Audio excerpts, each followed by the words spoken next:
The competitive 40K network presents Art of War. Art of War.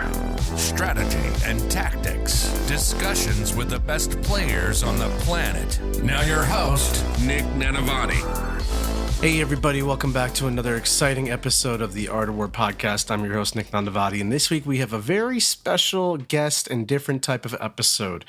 This week we have the usual two-part show, but part one is a blast from the past. We actually recorded part one almost a month ago now. As we were leading up to the World Team Championships, I got my buddy John Lennon here, Art of War coach and co-captain of Team USA, where we kind of go through and analyze all the different team compositions for the other Tier 1 nations that we're maybe getting ready to play for.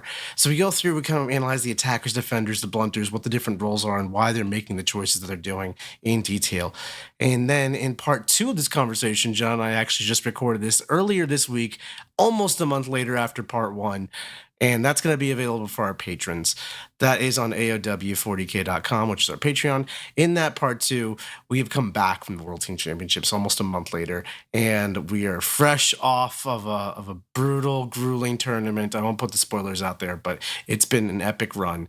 And we go through it all in post. We go through what worked, what didn't work, how the team did, our matchups, our pairing strategy, and what worked and what didn't, and how we can improve in the future. So this is a bit of a departure from our usual episodes, and fret not, we will be back to our usual WTC style, but interview a player, get through their list, that kind of stuff very shortly. But this is too good of an opportunity for us to miss out on. So without further ado, this is part one of a conversation John Lennon and I had earlier, where we go through the team compositions, and then part two, again, for our subscribers on patreon.com/AOW40K, that's where we learn and we go through the stuff in post. So check it out, and thanks so much for supporting.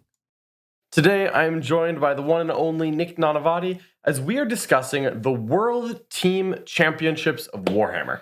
That's right. John and I are both members of Team America, and we're going to be going off to Europe to compete on Team America in the World Team Championships. In this video, we're going to be talking about some other teams, how the team championships work in the whole first place, pairings process, different roles on the team, and kind of analyzing different teams, their compositions now that lists are all revealed, and trying to figure out basically what other teams are trying to do. Absolutely. The WTC, as it's known, is an extremely hype event. It is often compared to being the Olympics of Warhammer.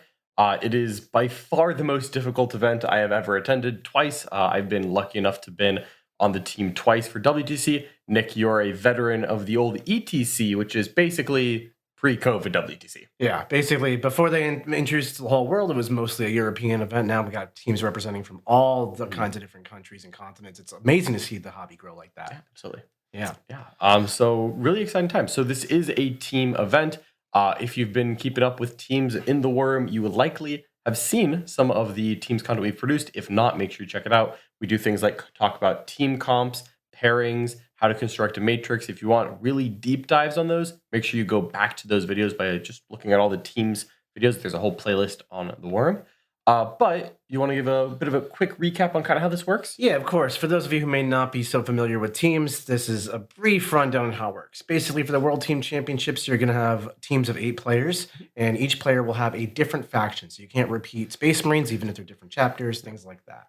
And then each player will develop their list, and they submit their list as you'd expect. And then that's your team set of 8 armies, 8 lists, played by those 8 players. And then they go into 8 individual singles matches, basically. And the winner of those matches is determined by playing Warhammer. And then you get a score that is on a 0 to 20 scale. So you hear us often talking on that scale. That's shorthand form for basically the margin of victory you defeat your opponent by. Yeah, there's 20 points available in each game. So if someone wins a game by 22 points, they're going to get 14, which means their opponent gets 6, because the 2 players will combine for 20 points. No matter what, there are 20 points available. If you win by enough, you could get all 20, and your team will be very happy if you do. That's right. Every 5 points you beat your opponent by essentially translates to 1 of these team points. And to win the round, your team needs to sectionally get 86 points out of your 8 games across total. So there's 160 points available. Again, the 2 countries' scores will combine to 160, but if one team hits 86, that means the other team has no more than 74. they win the round. That's right. Now, if everybody just drew 10-10 across the board, you'd end up with 80. So you have to actually win some games here. Yeah. Now, 86 doesn't sound like that much higher than 80, but I tell you, when the other team is also trying to beat you, it is a big margin. It is a tough margin, yeah. So yeah, that's how it works. And then when the teams play each other, the two teams will meet and they'll do a pairing process to determine which of their 8 lists plays against the other 8 lists. That's right. That's really what we're going to spend the meat on of this conversation talking about. It's going to be that pairings process and what we think different armies and countries are trying to do with their factions. But to give you a rundown on how it works, essentially it's a multi-step process by figuring out who plays who. So each team will simultaneously put down one defending army, and then they will, after that, set down 2 attacking armies for each defender. So if, say, John is the one team and he puts down Space Marines, I'm going to take 2 of my armies, Tyranids and Tau, and attack his Space Marines.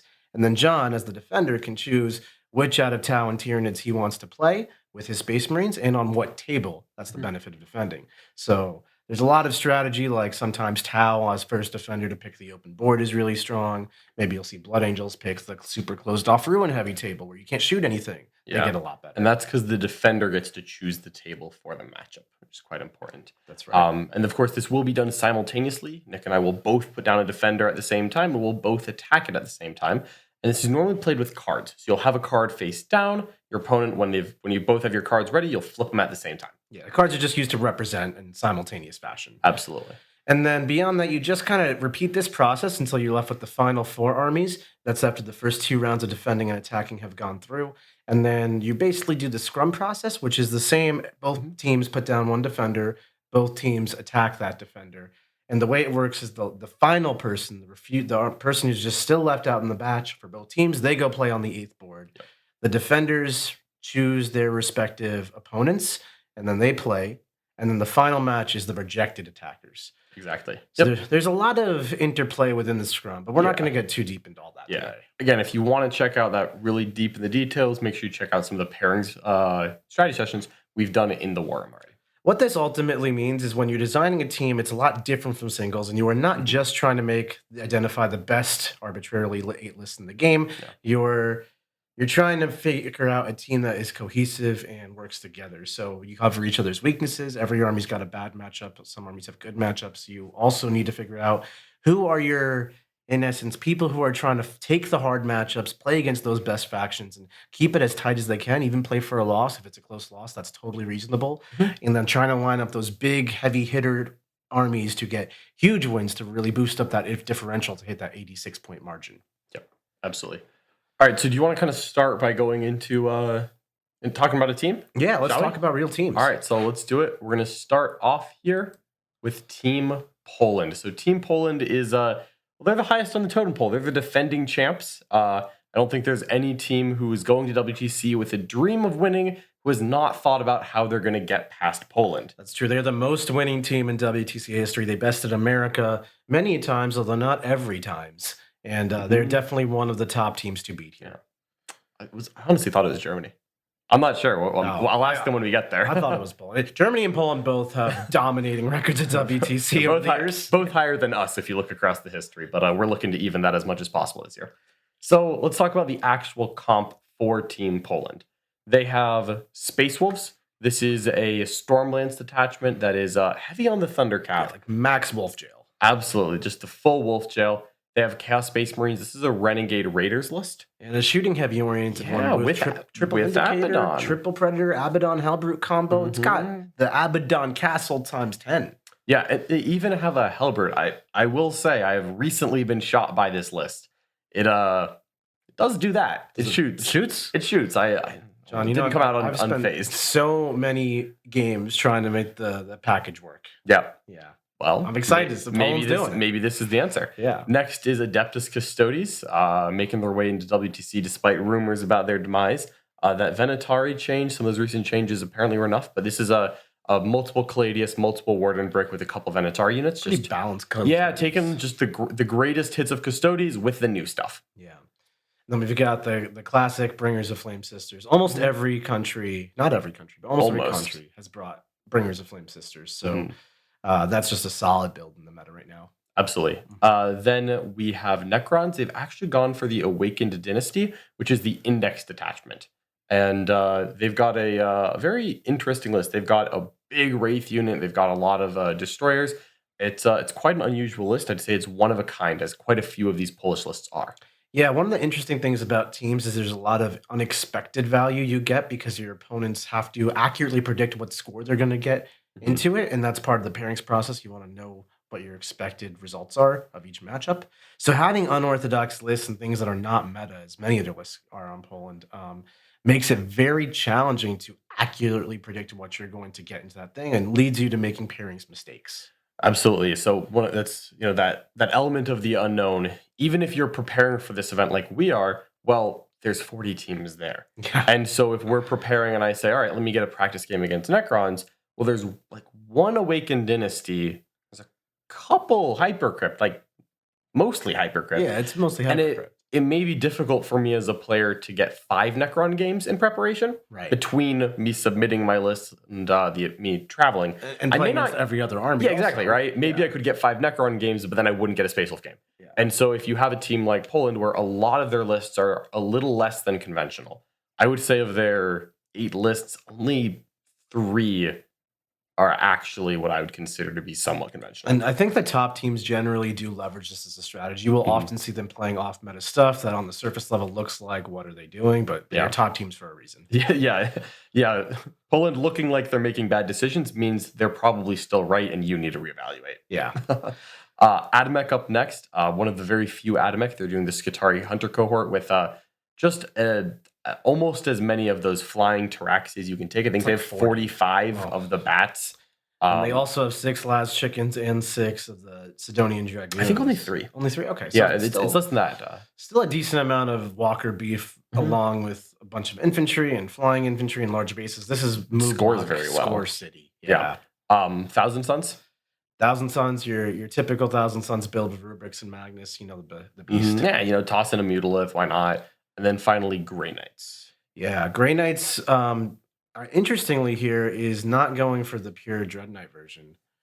Still a lot. I think Still- they have 5 or 6. Oh, okay. I'm getting my Yep, teams confused. that's fine. I'll make sure that I've got it pulled up. But I think quite heavy on the Dread Knights. And then they also have at least one big Terminator brick. They haven't gone with the Knight allies that we occasionally saw.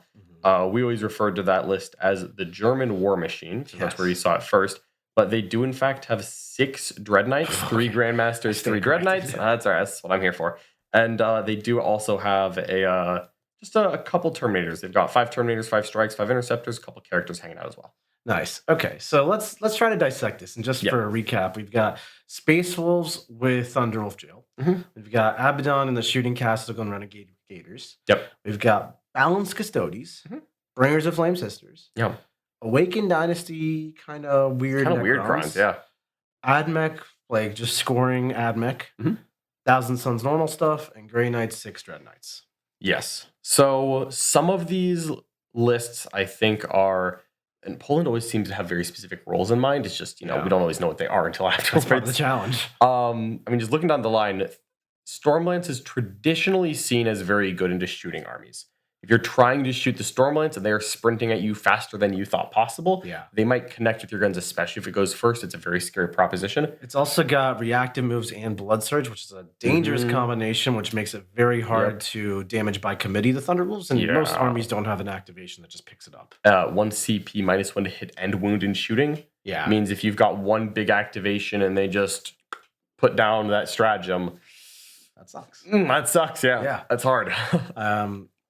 Yeah, they're probably looking to push this for big wins and really leverage their Mhm. differential here. I think it's one of Yeah. those armies. I think, yeah, Stormlance is definitely, it's a skew. It's a skew. And it's looking, I think, to find something that cannot handle its skew Yeah. and just either run it over or pin it back long enough that it can't lose. Yeah. Right. I think that they could use this in different ways, but it very much looks like it's attacking a shooting defender to me.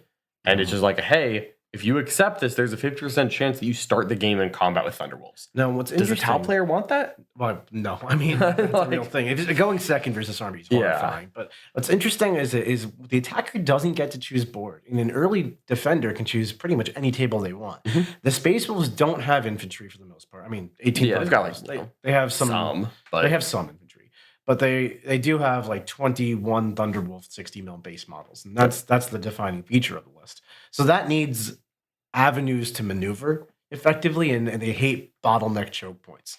So I do wonder if Space Wolves have to be a later attacker or like a scrum type of army that just tries to find itself into a good matchup, because just like preying upon the first defender will probably get the move blocked. Yeah, it could, but depending, the player may be comfortable with that.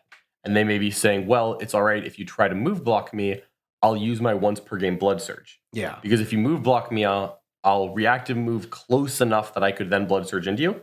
Then I'll clear the screens and go into the next. Yeah. And maybe that's their way of saying, it's fine if you move block me, it won't do as much as you want because you won't get multiple activations. And I'll just chew on your screens, and maybe I won't break through on turn 2. I'll break through on turn 4, but I'll still have more of my army alive than you want. Right. And so up to the expertise of the Space Wolf player, it could still work. I think we should try to categorize these armies as what they are. Yeah. So I think that this Space Wolf army is, my read on this is that it's trying to attack shooting armies, certain shooting armies, and it's kind of okay if it falls into the scrum. Because if it gets rejected, that means that they got to choose the other thing, essentially. Right. It's definitely one of those big differential attacking armies, and where it goes is just going to lead to how many points it gets. Yeah. Let's keep rolling. We've got the Chaos Space Marines with Vindicators and Predators. I think this is a heavy shooting army. I think it wants to choose the table very badly. It wants, especially it's all vehicles, and WTC format is super ruin heavy. Yeah, it's got 7 tanks. I think this could be an early defender, pick an open board, leverage that table gun synergy to basically turn any matchup into a good matchup, and it's on your opponents to solve it from there. I don't want to get shot by this, and normally my plan involves not getting shot by it. But if they choose the table, that may be out of my control. So far, I think we've got an attacker that can fall to the scrum and be happy, and then we've got a very shooty defender. Yeah, the shooting defenders is a classic combo. It's a classic, yeah. I just on to the next one, the Custodes. I see Custodes as being a bit of an all-rounder. Yeah, so the way I look at it is the deeper you fall in the pairings process, especially if you're that 8th person, you are literally left with basically no decisions, no table, no nothing. Yep. It's pretty much the same as getting assigned a table on round 3 or 4 or 5 of whatever tournament you're going to. And then you just have to play the game that is in front of you. And that's what I feel like Custodes do really well. Yeah. They probably want to avoid a couple of matchups, but I think that in pairings, it's okay to avoid 1 or 2 bad matchups. Yeah. That's usually not that difficult. As long as your entire team doesn't need to avoid the same person, you're fine. So that Custodes, would probably have 1 or 2 things that, I would frankly doubt that they want to play against a Tyranid army that's made of damage 3. It's just an estimate, because I wouldn't want to do that. I've played against Custodes with Tyranids enough. I know how that works. And the way you can navigate around that is basically, let's say your Custodes don't want to fight their Tyranids. Leave them till the end. Someone else eventually takes the Tyranids out of the cycle. Now your Custodes don't have that pin anymore. Absolutely. And then we've got, kind of 3 different archetypes for the first 3 here.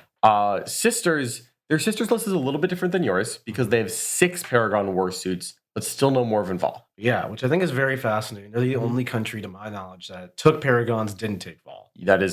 I believe that is correct. I haven't seen anyone else. Yeah, I mean, there's 40 teams, folks. If I got my facts wrong, don't. Yeah, same. Everyone I've seen, I'm with you. So, I think with that, it's trying to leverage itself a little win big, lose big, in the sense that double Paragons is really good at killing tanks. It's very good when it's not getting shot back and it just gets to activate as an anti-combat thing. I could see it being a good counter to maybe the perception of the Dark Angels meta, or Thunderwolf meta, where you just shoot them with multi-melt discharge and with Volgons. That's like, or Paragons is not a bad way of counter-striking that, but I could see that struggling a lot into like Tau or Thousand Suns, where you just get killed in your deployment zone. Yeah. The rule of the Paragons being the +1 to hit and wound against vehicles monsters. I mean, that has to be why they're there, right? Right. That's true too. And so I would assume that it's to make sure that not only do their sisters have the ability to beat vehicle lists, because sisters with Miracle Eyes can kill vehicles. Yeah. That's not like a huge problem for the faction.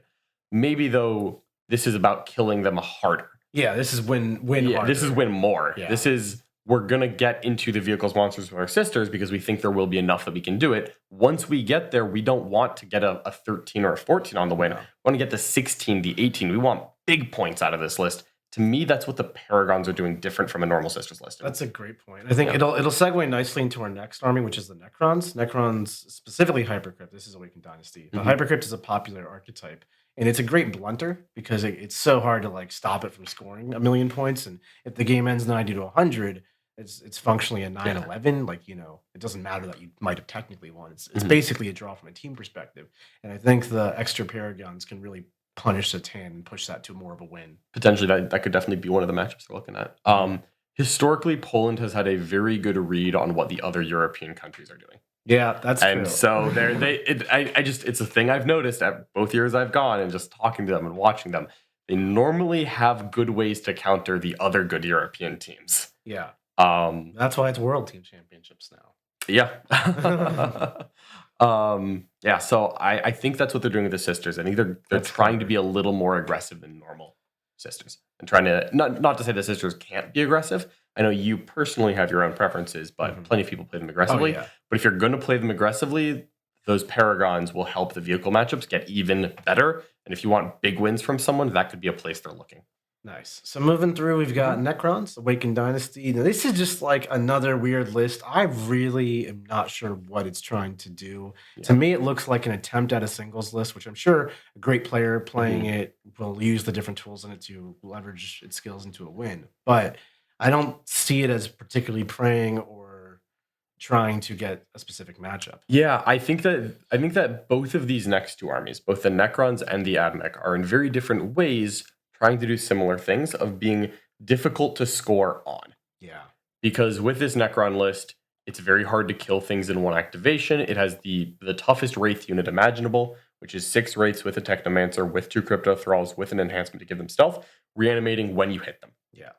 And I totally agree. Like, it's just so hard to get through this. And what's interesting about somebody just can't kill that is like the Necrons and the Admech. The Admech definitely are just a scoring factory. It's so hard to get any sort of differential against it. Both of those are played by two of their very strong players, Gitzo and Michael Duda. They're just super strong veteran players, and giving them armies that don't really get to choose a pairing. They just get stuck with what they get stuck with and figure it out. I think that's the roles they're falling into. And I think so. I think that they're comfortable with those lists playing almost anything and being an unconventional army run by, even by the standards of a fantastic team like Poland, a fantastic player. Right. And that player is going to have 30, 40, 50, who knows how many reps with their army. And are they going to play against anyone who has more than 2 reps into their list? Right. And how many people they play that have 1 or 0?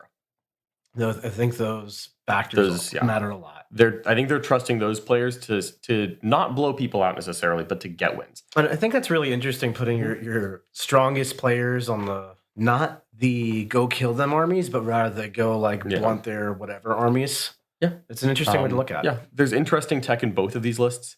Notably, the Necrons have 6 of the, I think it's the Enmitic Exterminator heavy destroyers, which is the mass damage one-shots. They're only AP1. They're weak to Armor of Contempt armies and cover, but they have a Triarch Stalker to ignore cover. Yeah. And they have 2 Psychomancers, which cause Battle Shock tests at the beginning of a phase. If you hit a Deathwing Knight unit with 2 random Battle Shock tests, and they just fail one, and now there's no Armor Contempt. Yeah. And now they start dying. They ignore cover. Suddenly the Enigmatic Exterminators will add up and they'll kill a whole squad. I think that's part of the sauce here. Poland is a great country to exemplify this. Is by taking these kind of unorthodox, unseen combos, they're hoping to not gotcha their opponent, but capitalize on an experience. Yeah, exactly. And you could know what 3 individual rules do if you don't put it together. And I might not even have the right combo here. Right. Again, we're just thinking about it. Yeah. I might be missing the combo, but I imagine that's one of the things they're doing is if you think you're good against AP1 and then they hit you with ignore cover, your battle shocks, no AOC, this is way more saves than you were planning on taking, suddenly the plan stops working. Yeah. So Admech, kind of the same thing. I really don't understand Admech that deeply, but to me, it seems like a scoring factory, blunting type of army. And then Thousand Suns are just like a wrecker. I mean, most matchups they should dominate. They're just one of the strongest armies in the games. They have a few problems. Don't pair those problems. Yep. Yeah. 2 really good armies at the end. Just good armies that I think they're expecting to win games. Grey Knights is the last one. Grey Knights featuring 6 Dread Knights is such an attacker. Yeah. Like you pair it into something that's not going to kill 6 Dread Knights quickly and just let it rip. It doesn't care that much about the table. No, it doesn't care at all about the table. It moves. It teleports. It's traditionally very strong. It can just win games. It's not always getting 20s, but if you have T-Suns and Grey Knights winning games, you've got 2 really good blunting armies that can still pull wins. You've got a couple good counters and everything. You've got a good counter to a shooting defender in Stormlands. Yeah. You've got a good counter to, elite armies in Custodes. Yeah. You've got your own very different than normal shooting defender. The Polish pairing team can put a lot of interesting things together here. That's true. I like how they have one, and nothing is set in stone. They can always adjust their pairings as they see fit. But to me, the CSM Speak is a very clear defender. Open table, shoot them with the guns. Quite a few offensive armies, Grey Knights, Thousand Suns, Space Wolves, and then a lot of versatility and blunting power. Yep. It's a strong team. Absolutely. If you are listening to this, it probably means you play Warhammer 40k. And if you're playing Warhammer, you know you need a lot of dice. Baron of Dice is where we get our dice from. They produce amazing different kinds of dice. We just recently got all kinds of different faction dice shipped to us, which we use on our stream games. But not only do they look really cool, but they're highly customizable. You can get different symbols, corners that are square, corners that are round, different shapes and sizes, different sided dice. It's all the rage. And they're customizable in color and design as well. They are so cool looking. Not only that, but they feel great to roll in your hands. I've never held dice that roll and feel this good. Not only that, but they are scientifically perfectly balanced. There are tons of case studies on people rolling thousands of dice and recording all the results that they get. And sometimes you might get a die that rolls just a few too many ones. We've all had to throw it out before. These dice are not like that. They are perfectly balanced to a T, thousands of rolls, perfect distribution. If you want to take your Warhammer game seriously and make sure the dice are not screwing you over, get some Baron of Dice dice. There's more strong teams. There's more strong teams. As interesting as Poland is, we got to move on to the next. So other than the United States, let's finish off with the rest of last year's podium. So we have Australia, the champion from 2 years ago. Now, another thing is interesting about Australia is they also always come off with off-the-wall ideas. They do indeed. Sometimes it's very easy to assume, what are they doing? They wear their pants on their head. They're on the down under. But they have been showing up year after year. They've won 2 years ago. They got podium last year. And not only that, but they have openly, incredibly cited the fact that they try to come up with unorthodox approaches as a strategy to win this tournament. Yeah, and it clearly has worked recently. Yes. Maybe something not to sleep on. Yeah. So another Stormlance to start things off. We assume that that's going to be a similar role to the last Stormlance. Yeah. Right? Just the same thing. It does do the same thing. Yep, it's the same thing. Right. Their Chaos Space Marines is quite different. It's from Matt Morrisoli. This one's very multiple small unit MSU heavy. It's got tons of things, and it's featuring a lot of units, again, you don't see very often, in the form of 18 Chaos Space Marine bikers. I'm actually going to try to get Matt Morrisoli, who's an Art of War coach, on after WTC in a couple weeks to talk about He doesn't want to spill his secrets yet, but I don't blame him. We're not talking about the United States here. Right. But I think this army is a sleeper. I think it scores tremendously well, and it's got a lot of offense.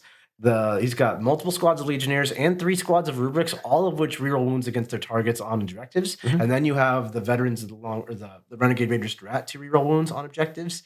And you get all that extra AP. You punch way higher than this thing shows. I think this is the same theoretical concept as some like Poland's Necrons, where it's one of their best players, Matt Morrisoli, is an incredible pilot, on an army that is a little bit different than the conventional version of it, just doing his thing to win games. Yeah. I don't think that they're expecting this list to get 20 O's very often, and maybe I'm wrong, but that's my read on it.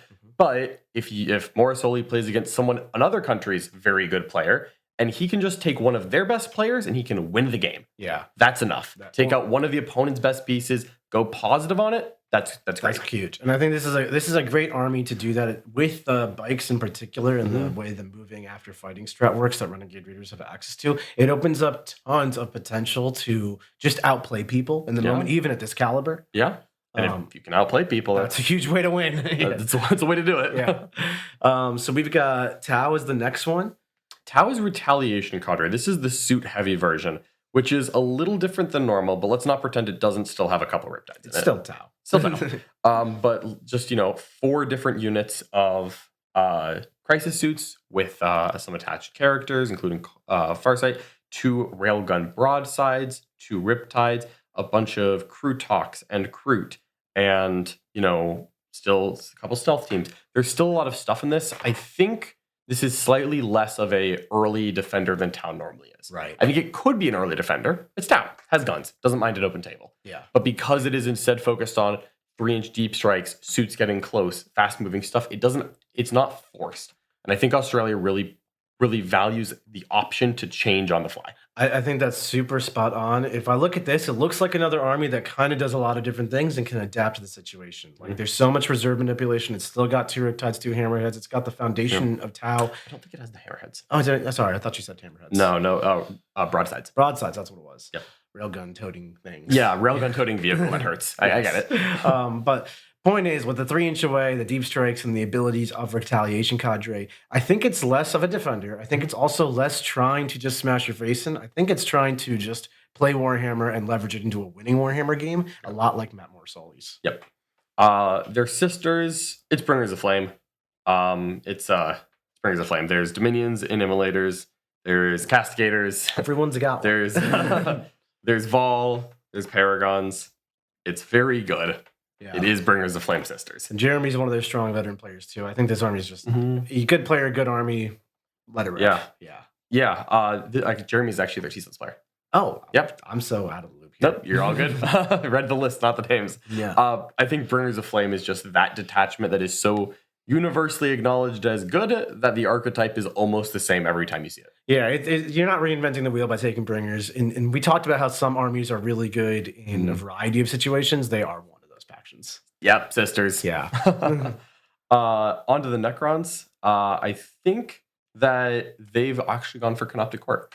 Really? And I think, this is just being the same Canoptic Court that we saw that was really good for a while. It got nerfed, everyone moved on, and Australia was just looking at it and saying, you know what? I think we just still take it. I think we should do it anyways. Fair enough. I mean, the not archetype bad. of 18 rates jammed onto objectives is we're taking a nerfed Incarn. They're taking nerfed Court, right? Right, absolutely. No, I'm not here to knock the choice of Canoptic Court. I mean, I don't necessarily want to fight that. You think you can guess the Canoptic Court list? Let's see. 18 rates. Okay. Yeah, the 3 Chronomancers went to them. Technomancers. 3 Technos. No, you are 100% so far. There's a Nightbringer. There is not a Nightbringer. There's not a Nightbringer. No, but there are 3 Doomstalkers. 3 Doomstalkers. This is the good court stuff. This is a good, solid Warhammer list. And in teams, there are people who don't like playing against this. Yeah. And frankly, there are people who I don't want to say they've forgotten what it does, but they may have been counting on it not being there. Because court was so good, it kept a lot of armies underwater. Right. And now court is gone. Those armies are coming up to the surface again, and they're still court. It's just impressive if you can't handle it. If you can't handle it, you're screwed. You jam 18 rates on the objectives. You shoot them with Doomstalkers. If they can deal with it, don't put court into it. If they can't deal with it, court will kill them. Just get kill them. Yeah.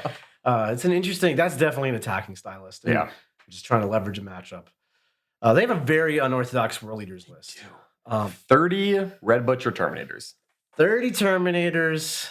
Is it no 8 bound? Is it very low 8 bound? It's low 8 bound. It might be. I think it's 6 regular 8 bound, 0 Exalted, no Angron. No Angron. I've never seen a World Leaders list without Angron. He comes back to life. There you go. Well, not here. He doesn't. So they just have 30 Terminators. I don't really understand what it's trying to do. I think it's trying to be Terminators behind walls that you don't want to get. I actually think I do know what it's trying to do. Oh, John, spill it on me. I don't think this is a World Leaders army. This is a Custodes army. They painted red. Red Stodes? It's Red Stodes. I think if you think of the early edition Custodes, right? Big bricks, ingressing, you just can't handle it all at once. You get swamped and it's over. I think that's what this is doing.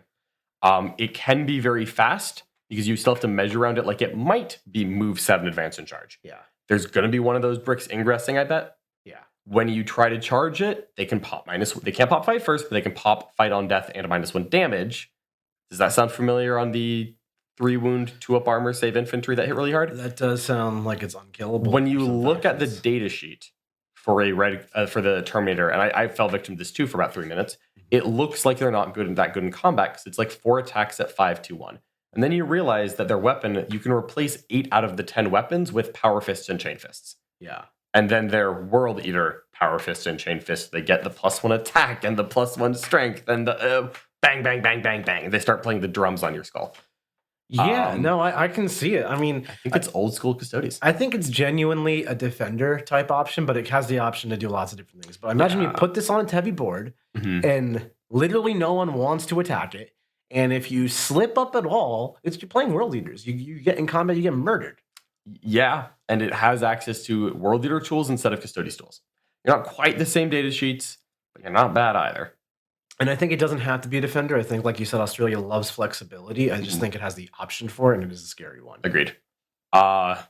Final two lists here are T-Suns and Grey Knights, which is a really common theme of like every team so far. We didn't bring Grey Knights. Grey Knights. Which is fascinating. But, is it standard T-Suns? There are two Mutaliths. There's Magnus, there's Infernal Masters, there's Rubrics, and standard T-Suns. Yeah. It's literally T-Suns. You say, how many Mutaliths are there? Rest of the list auto-populates. Yeah, there's a number of Rubrics. Actually, no. What are we saying, John? We're literally skipping details. This has 10 Terminators. This God! This is literally the different. It does have 10 Terminators. This is the different one. Australia strikes again. Yeah.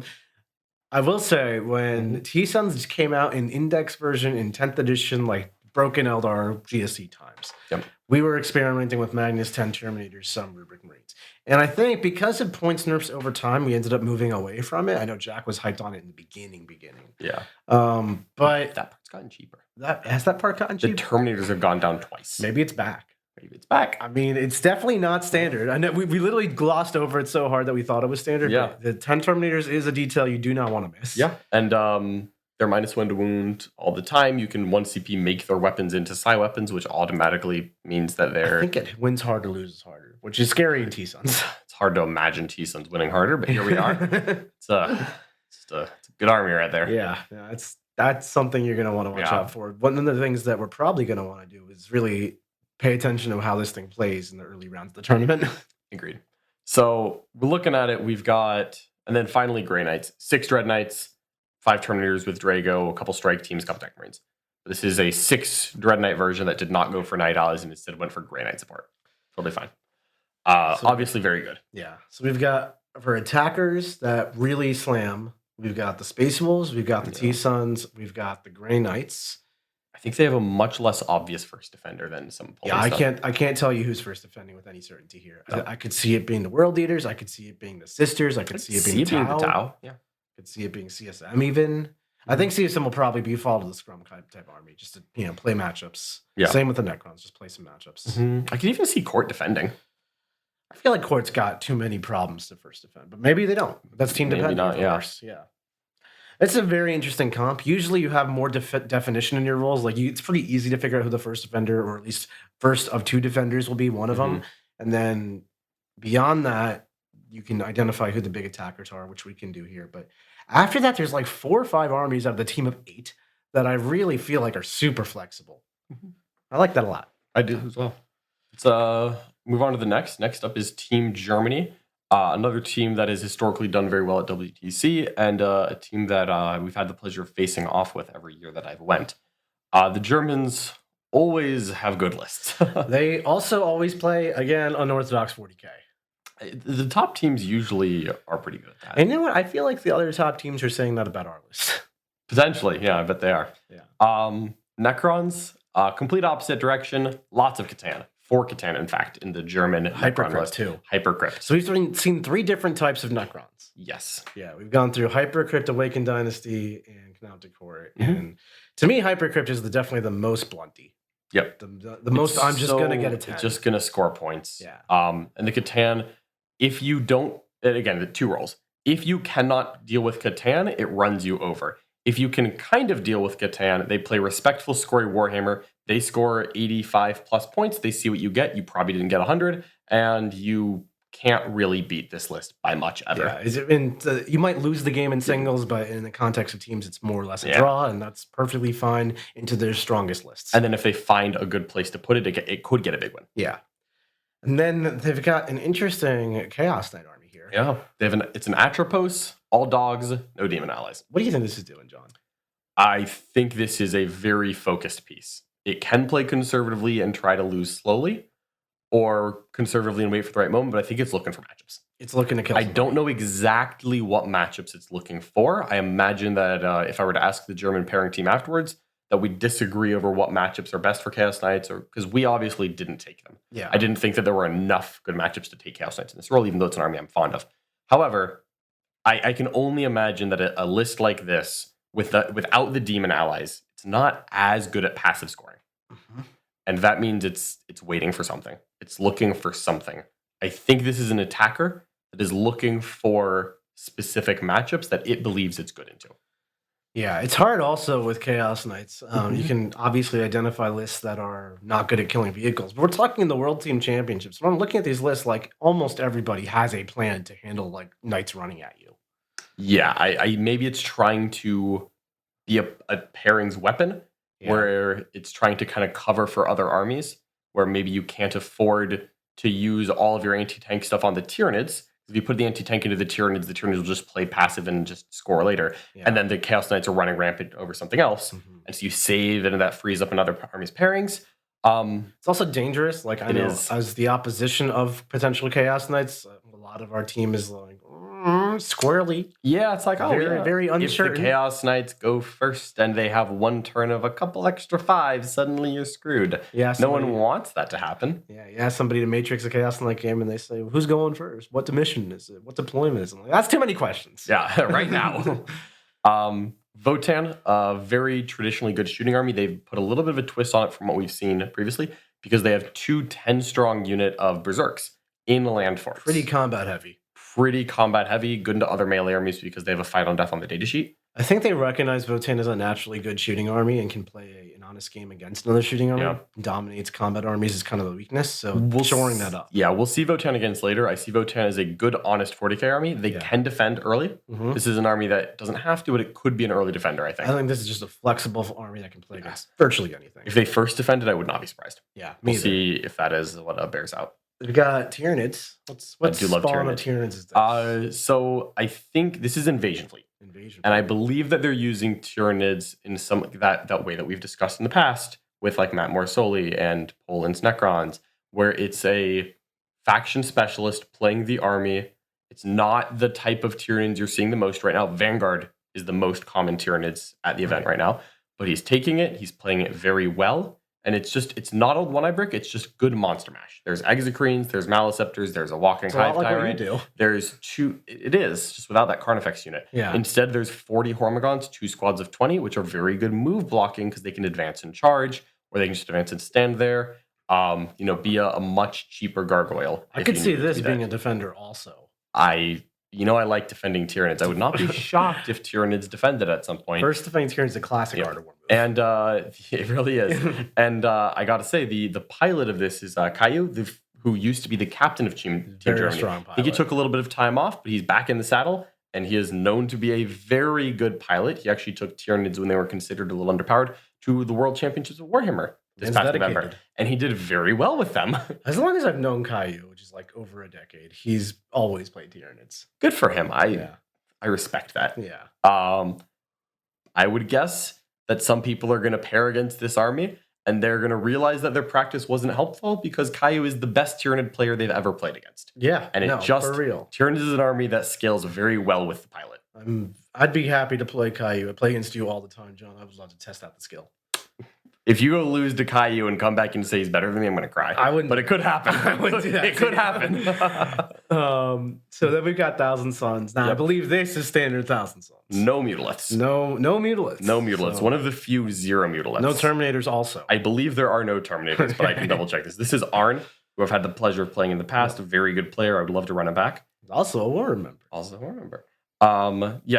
No Terminators. A lot of rubrics: Rhino, Zangors, Cultists, Discs, Infernal, Cybolts, Doombolt. I don't know. It scares me.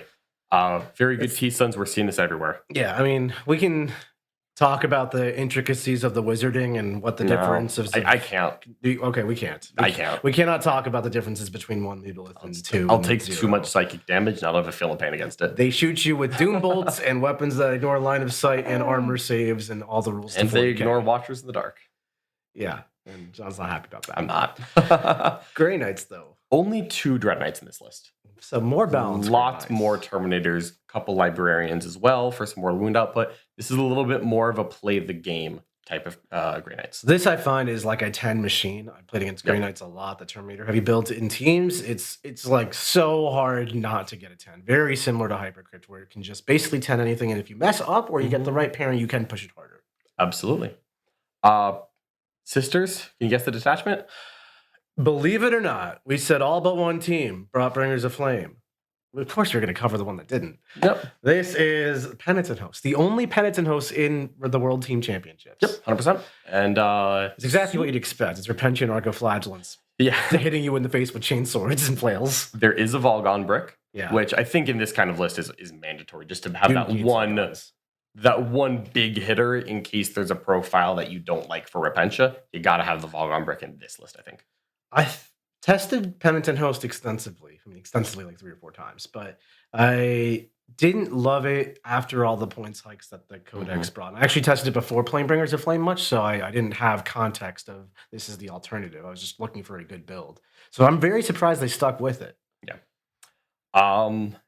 Clearly, they've got the role in mind. I think that is this being played by Grisha? I believe it is. Okay, so Grisha's a strong player. I mean, there's no weak players on Team Germany. There's no weak players in this conversation. But yeah, it can be played very aggressively, but I suspect it could be played a little World Eaters, or if you wanted to, where sometimes you're just staring at your opponent saying, hey, I could get aggressive anytime you let me. And if you want to play passive, I'll just sit on the primary. No problem. And if you want to fight, I'll fight. It's very similar to World Eaters, playstyle-wise, pairings-wise. And much like World Eaters, I think it's got awesome wins and horrendous losses. So I think they're just going to have to be very particular with pairing it and using it as a bully in the pairings process. Yeah, and something to notice about all these teams is we've had a couple of lists that we've talked about just like that, where this can be great, it can have some big problems. Yeah. We never say that too many times in one team. No. You can't baby everyone at once. But clearly, if Germany agrees with Nick's analysis, they then came to the conclusion that this list was worth babying. Right. So all the Bringers of Flames lists, which are much more common, seem to be much more of an all-comer style army, which, they have matchups they want to avoid. But largely speaking, you're going to avoid one bad matchup and get paired with whatever else you get. Only 1 or 2 armies can really be babied, as John said. Yep. And we, as America and as many other teams, thought Sisters were better off being one of those all-comer style lists.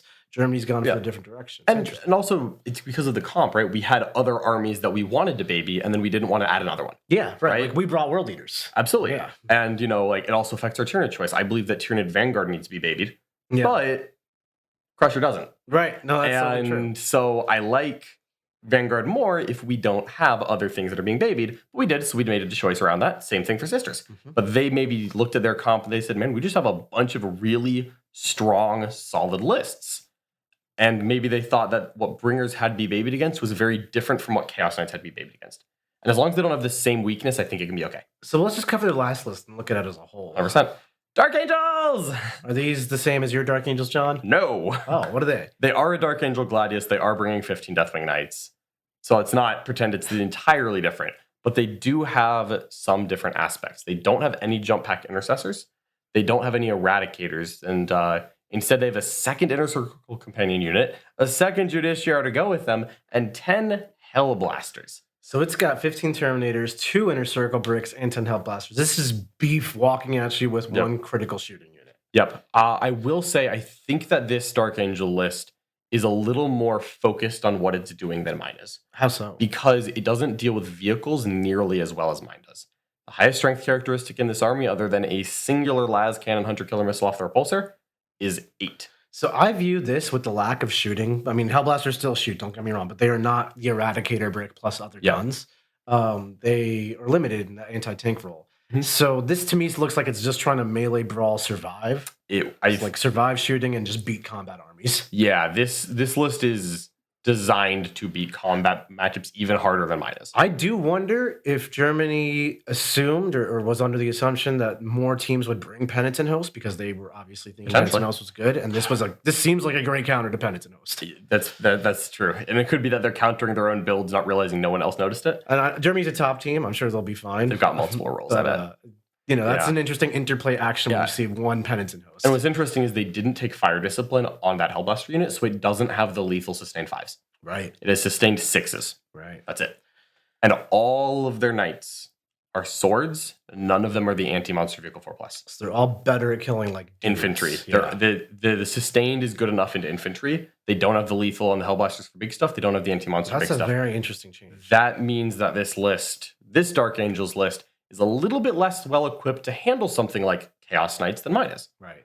And as long as they know that and they're operating under that assumption in pairings, they're probably fine. They probably have a couple of things in mind for the Dark Angel list that they want, but it will operate a little differently than mine will. Not better or worse, differently. So they've got Grey Knights, Necrons, 2 10 factory armies, draw the world. They've got Tyranids and Votann, 2 singles armies that can pretty much play whatever. First defense, scrum it up, whatever. Chaos Knights, which seem like a hyper attacker. Sisters, which seem like a hyper attacker. Thousand Sons, which are just like a normal attacker. They can pretty much attack almost anything. Yep. And then Dark Angels, which I'm struggling to place. I think the Dark Angels are waiting around for the scrum to handle the melee armies that often follow the scrum. Yeah. 2 fights first bricks on the Inner Circle Companions and 15 Deathwing Knights. And they're very built to take out infantry. Means that other melee infantry armies, I would not want to play World Eaters against this. No, it seems like a hard counter to World Eaters. And there's a couple others I wouldn't want to play. Yeah, if you're a melee infantry army, Blood Angels, maybe it's a great counter to Blood Angels. I wouldn't want to play Orcs into this. No. There's a couple of things that just don't sound fun. Germany, I think, is really leaning into the fact that pairings is a process in which you are not trying to be flexible like Australia is. They're trying to get specific armies into specific places. Yeah. And that's very rigid in thinking, but Germans do that. At least in 40K, I found. All right. Let's do it. So up next, we have a couple more medalists here. We've got Team England. Yeah, so we've got a great gun line of armies here. We've got Grey Knights, but it's not your typical Dread Knights. 0 Dread Knights. Honestly, this is one of my favorite lists that they brought. It's all Terminators and Power Armored Infantry. We'll say Chris Radford's been on the rise as a player. He's brought a very balanced MSU, effective at dealing with lots of things. Grey Knight army. I expect this to go into pretty much any matchup and say I will get between 8 and 12 points. Yeah, and we found last year when we took Grey Knights that was like what the Grey Knights did, but occasionally someone would just make a mistake and not realize what was happening, and suddenly the floodgates open. Yeah, and I think they can do that too. Yep, I think that it can be a passive scoring list, but just as always, looking at player skill to ramp it up if needed. They're Chaos Space Marines, Pact Bound Zealots, all melee. With Accursed Cultist spam, triple Accursed Cultist bricks, and then some Legionnaire Rhinos. It's a very similar to Manny Chima's old WCW winning list. It's kind of just worse now because KSM has taken a lot of nerfs to that specific build, but they're just running it back. Yeah, but man, it still hits insanely hard if you get hit by that. And this is going to be played by Boris, another War member who took me out at the World Championships of Warhammer, so you know he's good at Warhammer. It took me to the line twice. Yeah. Boris is quite good. So we've got Leagues of Votann. Yeah. Again, this is multiple land forts, couple Sagittars. I think it had a few less Berserks than the German version, but a couple more of the infiltrating Jaegers. This is another list that plays very good fundamental Warhammer, and in my opinion, could be another list that could defend early. I think Doesn't this could have be, to. especially in the context of Alex Harrison being the pilot. He's known for just shooting people off the board as a play style. Yep. Like first defend Votann, let the guns go. Wouldn't shock me. Wouldn't shock me at all. Yep. Eldar, this is Tony Chu, their captain. And I believe it's Yannari Eldar. Yeah. 15 Haywire Scourges, no Lances, all Haywire. Super MSU. It's like So 20 plus many units. Yeah.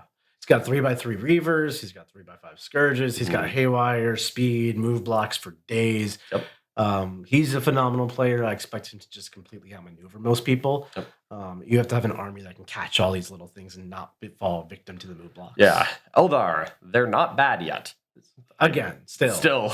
Never. But I will say, John, I'm sure this team comps looks different from 2023 when every team would have an Eldar on the same That is team. true. That is true. There's a lot more sisters, a lot less Eldar than last year. That's true. Thousand Sons, this is Vic. A relatively standard Thousand Sons, in my opinion. Yeah. But that does not make it any less deadly. Vic is, of course, one of the best T-Suns players in the world. He's been playing them quite a lot. You would expect this to be like playing against every T-Sun list you've ever played against perfectly. Yeah. So you know how all those things are like the T-Suns players have 45 minutes in their command phase where they see the matrix and then pick a line to play. Imagine if they picked the best one. Yep. Just all the time. That's what I feel like. That's what it's going to be like. Yeah. Bringers of Flame Sisters with Immolators and Castigators and Seraphim with Hand Flamers. It's a little different. They have 30 Seraphim. Even more. Even more. Even more. Even more Serum. And then they've got Astromel Serum featuring 18 Bulgrin. Yeah, this is Nassim's list. 2 tank commanders, lots of infantry in chimeras and hellhounds. I love all the board play this army has. This is this is probably the most similar army to how I play my guard, although I don't take the tank commanders personally. But very good at playing the middle of the table, good firepower. This can absolutely be a defender, but it actually is not as defender reliant. I think this benefits from a good table, but it could play on most tables. It probably just wants to avoid 1 or 2 tables, is my guess. Yeah, I think that with 18 Bulgrin, like you're in a bit stat checking your opponent. Can you kill 18 Bulgrin quickly before I just score 100 points? There's Kazukin, there's chimeras, there's hellhounds, there's a lot of stuff in front of it. Yeah. I think it's just like a really well-designed, good guard army, and I think it's going to play some singles Warhammer, and I wouldn't be shocked if it defends early and just shoots somebody also. Yep. Finally, Blood Angels. This is somehow the first Blood Angels we've covered. This is absolutely an overwhelming table people army. Yeah, I mean, 20 Sangar. So this is Manning Chima, who also is known for not taking prisoners. He's here to 20-0 somebody. Yeah. And I think his list is designed as well. He's got 20 Sangard, 20 Death Company, 10 Van Vets, and JPIs. Yes. This is noticeably a lot less non-jump pack infantry trash than you normally see in a Blood Angels list, because he has gone the extra mile and invested in the Sanguinary Guard with Dante and then some more small Sanguinary Guard units. What that means is that he is not planning to be in the middle. He is trying to run people over, I think. So I think that this is a Blood Angels list that is specifically tuned to, when it wins, win by as much as possible. Yeah. Just like we saw that Polish Sisters list, I think this is a list that it's not trying to be flexible in its bad matchups. He's not even taking Lamarty's for -1 damage. He doesn't need -1 damage. He's not taking damage. He's not taking Ball Predators. Yeah. He has like 5 Voidsmen in the back. Yeah. Everything else is a jump pack with a combat weapon. When you can't handle this, it's over. Yeah, I think I played a game against a version similar to this, and I think they tried to stage and play a more traditional game of Blood Angels, and I think that might not be the approach with this type of army. It's here to just, that's happening as quickly as possible. I'm going in on you. Yeah, that's a scary place to be. It's not for everybody, that's for sure. I think that's the goal, and I think this is a list they're going to rely on to get a lot of their points from. Yeah, several of these lists. And I think this is something that they're going to baby in pairings a bit. 100%. But I think that if they do, they're going to get results out of it. Blood Angels are one of the best armies in the game. Especially a Blood Angel player who's specifically told, you're not going to play hard matchups. You just run them over. Yeah, take the matchups you can play and win them as hard as possible. Yeah. That is a very dangerous list, and that's exactly where we ended up. So I think we have Tony Shoes Eldar and Vix Thousand Sons, which to me strike me as like, these are fantastic armies that will just outplay people and do really well with them. That's the Eldar and the T-Sons. I think the Sisters fall in a similar category there as well. Well, all 3 of those lists are just like great armies. The Eldar have a little bit less raw power, but they have so many units and so much speed that they can just translate that to scoring. Votan, early defender, maybe good singles list. Just play anything. Guard, probably a defender at some point. Maybe second defender. Yeah, second or third, just to be able to choose a table. Yeah, and then it's nothing like stomps that out. It's just going to be like you have gone through the defending cycle now, and it's back to you. Yep. Grey Knights are definitely there to just like solve a problem. Like we as the opposition put something out, they don't know what to attack it with. Enter the Grey Knights. With the Grey Knights. And that CSM is, I think, trying to find the matchups where it can work or just blunt people when it can't. Yeah, I think one or the other. It's a good blunter. It's got a ton of OC that's very hard to attack for some armies. It's got certain matchups it wants to avoid. Like it can't really scratch the paint on Deathwing Knights, but it can really... It can try, though. It can try. I'm willing to find out. It could definitely run some other armies over. I could see it like being too many bodies for certain lists. Absolutely. So we'll see. All right. One more team to cover, right? Yeah, the last of our 5-team entourage here is Le France. So Team France, a team that we very much, they've historically done well, but from their roster this year, we are expecting very good results out of France. Yes. This is one of the rosters we've been most impressed by, so kudos to you. We have our attention. Very unorthodox. It's the first team that didn't bring sisters. Yes. Grey Knights still, because everyone that we're covering today brought T-Sons and Grey Knights. How could you not bring Grey Knights? How could you not bring Grey Knights? What kind of madman would you have to be to not bring Grey Knights? Only someone silly like the Americans wouldn't bring Grey Knights. Those foolish Americans, indeed. But how many Dread Knights are we talking? Oh, it's only 3. Only 3? But then 15 Terminators, Drago, a couple Librarians, 3 Strike Squads, so plenty of stuff playing the table still. I think this is like if we're using Dread Knights as a scaling factor to determine how attacking it is, where there's 6 Dread Knight variations which want to just murder someone in a matchup, and then there's the no Dread Knight variations that just want to score 10. This is somewhere in between. Yep. But still, I think this is going to fall more to that 12 style army. Yeah. Like get a 12. Absolutely. This is a CSM list next. Yeah. This is actually a very similar list to England's, but the different detachment. It's a Renegade Raiders, 3 Max Accursed Cultist bricks with a couple Legionnaires in Rhinos. However, this time we have some Predators, Destructors. So a couple fast guns. I kind of feel like this leans deeper into the problem of the Accursed Cultist build, where it like struggles to kill high armor, like great armor save, high toughness things, and like Predator Destructors don't really help that.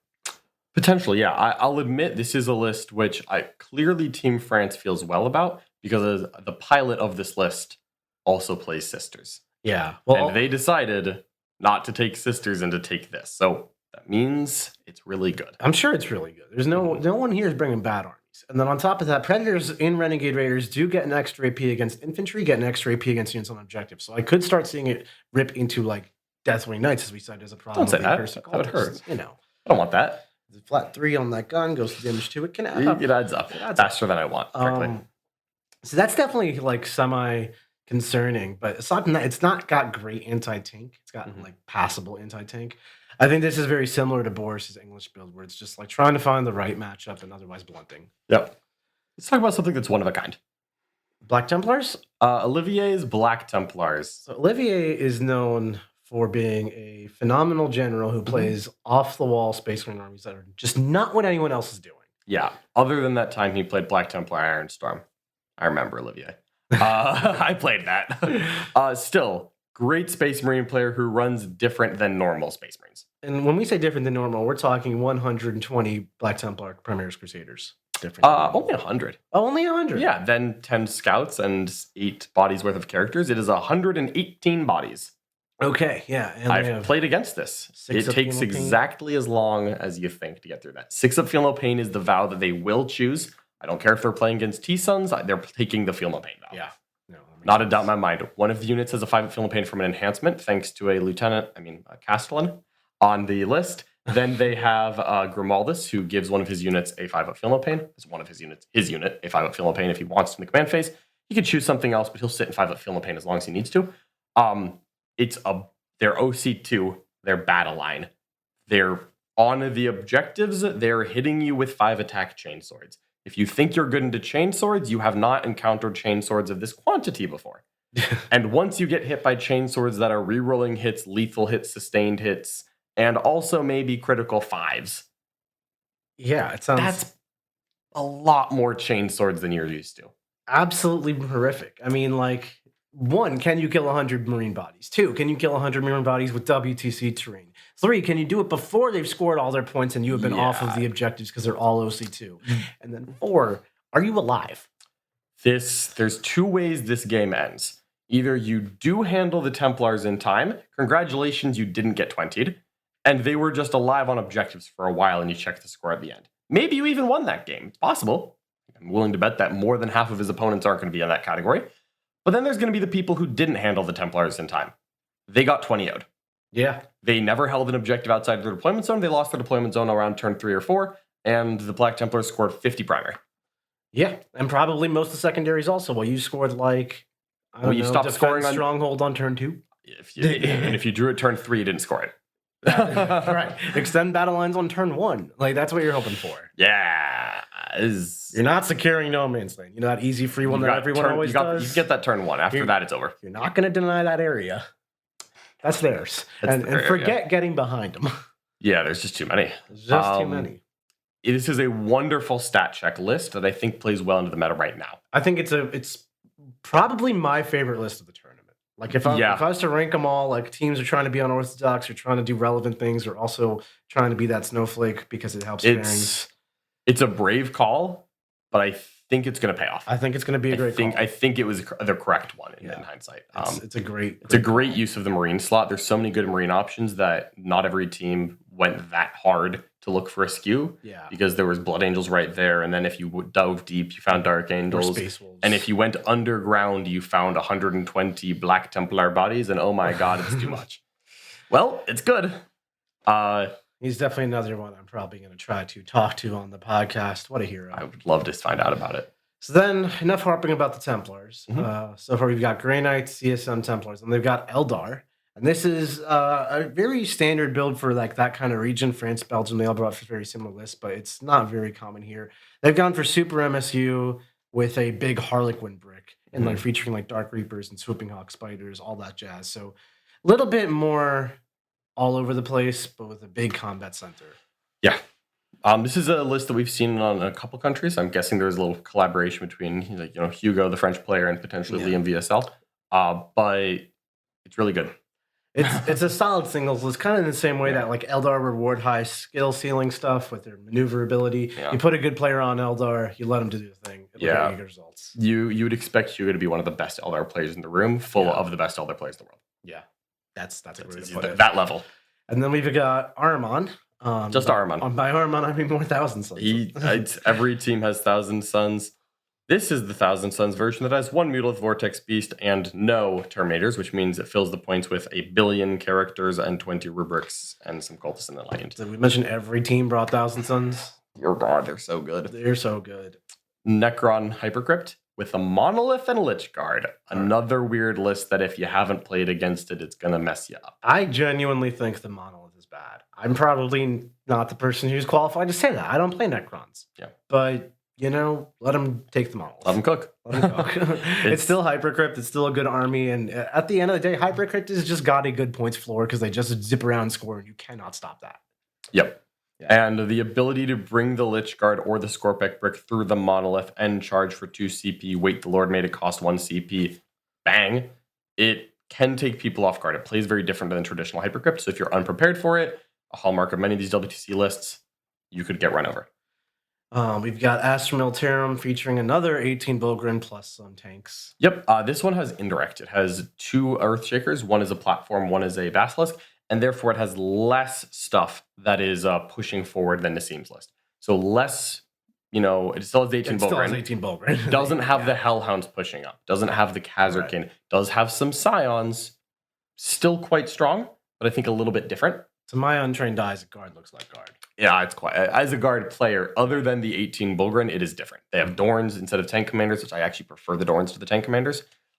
So hard to say which one's better, but another guard list. This one I think is better into the infantry armies because it has the 2 indirect pieces slowing them or just killing their cheap stuff. You think it's still going to be used as like that second, third defender kind of play anything? Yeah, I would not be surprised if this was a second defender. Could even be first.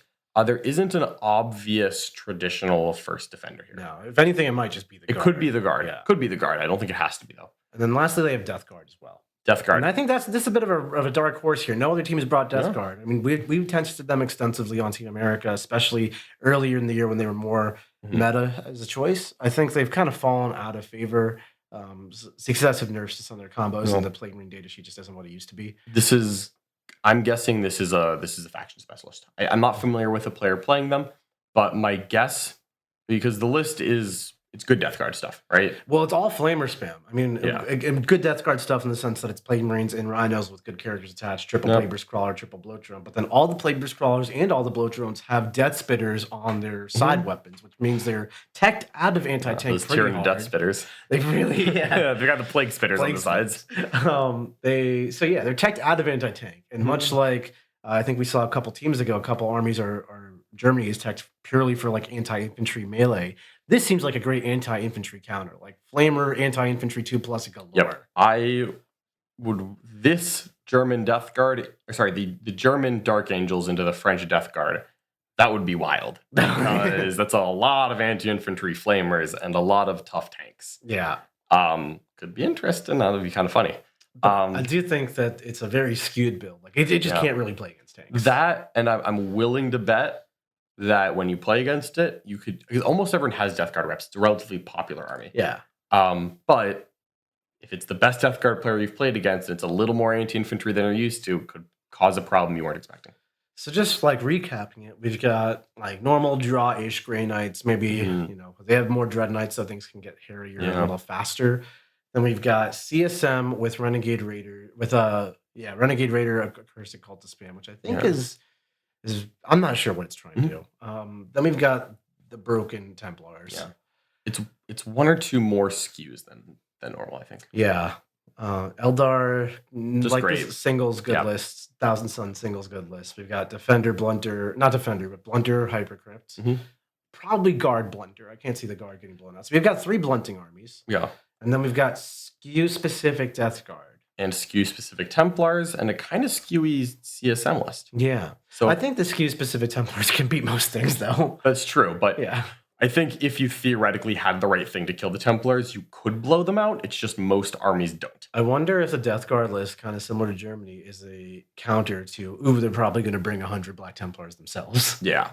Could be. Yeah, Could be, if I was the Black Templars player, I don't know, can I kill Plagueburst Crawlers quickly? Or the Death Spitters getting me? Yes, I mean, that happens in every team where since you don't know what every team is doing, you operate off your own knowledge. And some of Team USA's lists originated as counters to Team USA lists that we couldn't beat normally. Right. We're like, well, geez, no one can beat these Tiger Sharks. I guess we have to take this. That's not a problem. And even though the Tiger Sharks got removed, that's how the list started. No, that's very true. So it's so interesting to see like this retrospective and comprehensive look at the comps and kind of see those interesting interplays between faction choices, like Deathwing Knights countering combat armies and Death Guard countering Templars, and only they're bringing them. Yeah, could be. Very well could be. I am very curious to see how all of these teams turn out at the WTC. Yeah, me too. So hopefully you all enjoyed this rundown of our perspective on the different top teams in the room. We couldn't cover all of them, unfortunately. There's 40 teams. Took us an hour to cover 5. But hopefully you enjoyed it. Thank you so much for watching, folks. Let us know what you think, and if you're going to follow along, you can watch on Joe's War Games live stream, or if you're in other countries, I believe a lot of different countries are streaming it in different languages. So check out the WTC and follow along. Check out our adventure. If you're rooting for other teams from your home nations, root for them too. Check them out. Let us know what you thought in the Discord or the YouTube comment section. You can tag us, John or I, in the strategy session section or wherever, and we'll answer the questions you have. And that's all I got. Thanks for watching. See you later. Like what you just listened to? Check out Art of War Down Under and Art of War Unbroken on the competitive 40K network. The Art of War 40K.com.